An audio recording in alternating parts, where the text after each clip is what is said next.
Hi guys, welcome back. I just wanted to have a quick car chat about some things that I've had on my mind. So this is kind of odd, but I've been thinking about now that it's the time of year where everyone is starting to declutter.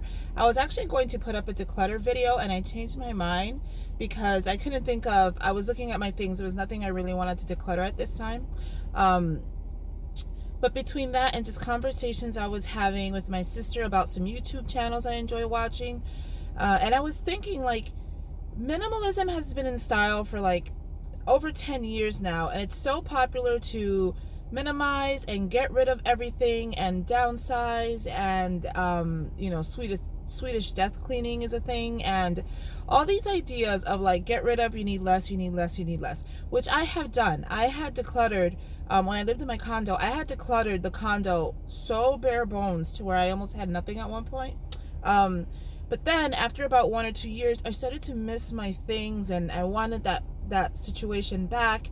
And again, it's just been on my mind. Like that was already playing on my mind. But then on Friday, I was spending some time with my mom, and we're sitting there looking at the Christmas tree. And I was just talking about how much I miss our childhood Christmas tree. She used to collect these ornaments called Hummel. There were these pricey ceramic ornaments. I know you can still find them in vintage stores, and I wish we still had them, but through the years, things break.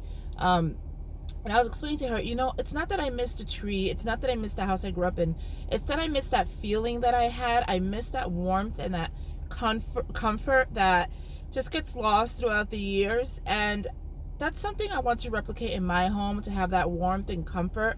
And you guys know that I have two trees. Upstairs is the more decorative tree. Downstairs is where I keep the kids' tree with like the kids' ornaments and the more fun ornaments. And I'm just thinking like, those should be upstairs. Like, we should collect our memories. We should display our lives in a way where we enjoy it and we have those memories and we're able to constantly think about it, because I want to create that feeling of warmth in my home, just like that feeling of warmth was in my home growing up, that I feel has kind of lost throughout the years.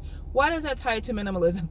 Because when you're a minimalist, you keep the items you love, yes, but you're also ideally like keeping what you need and what you love, which can be kind of bare, because you can love a lot of things, and it does kind of force you to really think about, do I need this? Does the memory go away? You think to yourself, take a picture of it, and yes, you'll never lose that memory.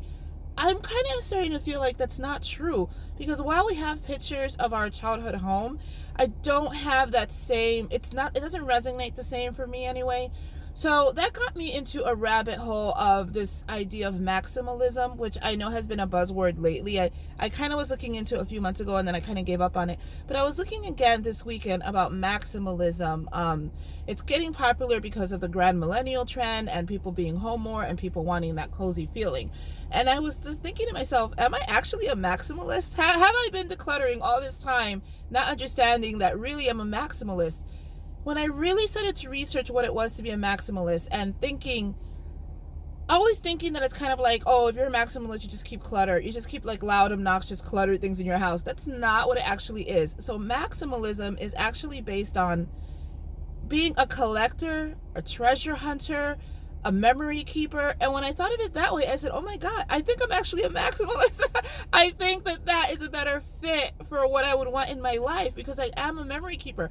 I have in my garage boxes of my children's memories. In my closet, I actually have pretty photo boxes of just things that I hold dear, but everything that I hold dear is locked away in a box. With the idea of maximalism, you don't put the things in a box, you display them. You put them in your home to love them. They're conversation pieces. I had gone to Bermuda for the first time, my first cruise in 2017. I had brought a pretty ceramic mug and a plate. The plate is stashed away. The mug is actually in the basement holding pencils. That's the kind of thing where I'm like, why do we disrespect our things? That's something that could be displayed in my living room, that when people come into my home, they say, oh, you went to Bermuda, how was your trip? And that I could share that memory with others and remember, some things are good, some things are bad, but it's still an experience. It's an experience that you're able to share with others. And when I went down that path, I thought to myself, oh wow, I really think that that's a better fit for me. And not only for me, but even other YouTubers that I watch who they have a lot of things and vintage items. And I always had it in my head like, oh, that would overwhelm me. Yes, clutter overwhelms me, but it's not clutter if it's memories that you hold dear. So of course I wouldn't see clutter. I still have my American Girl dolls and my daughter's American Girl dolls, again, in a box. It's not clutter to me because I hold them dear. And if I were to see them, it wouldn't bother me to see them because they're my memories. So I just wanted to talk about that today, my little car chit chat, because I've been going down that path and really thinking, I think this is a better fit to define who I am as a person and who I want to be as a mother and a homemaker, and how I want my children to feel. I actually at one point had almost given up like putting out Halloween because of my Christianity. But I had told my daughter, the reason why I don't want to do that is I know I'll eventually have grandchildren and they'll want to come to grandma's house and see pretty pumpkins, and I don't do scary. And that thought of having that warm, loving home for children who don't even exist yet is the life that I want to have. It's who I want to be as a person. And this is kind of a crazy rant video. I wish my thoughts were more organized. But I'm sure you get where I'm going with this, is that I think minimalism is dead, is kind of not for me, and maximalism is actually a better fit for my life, and probably a better fit for yours if you really think about it. If you really think about, are you a collector? Are you a treasurer? Are you a memory keeper? I scrapbook. I have so many albums. I love sharing my memories and having my memories, and there's something that makes me feel so good, especially during this time.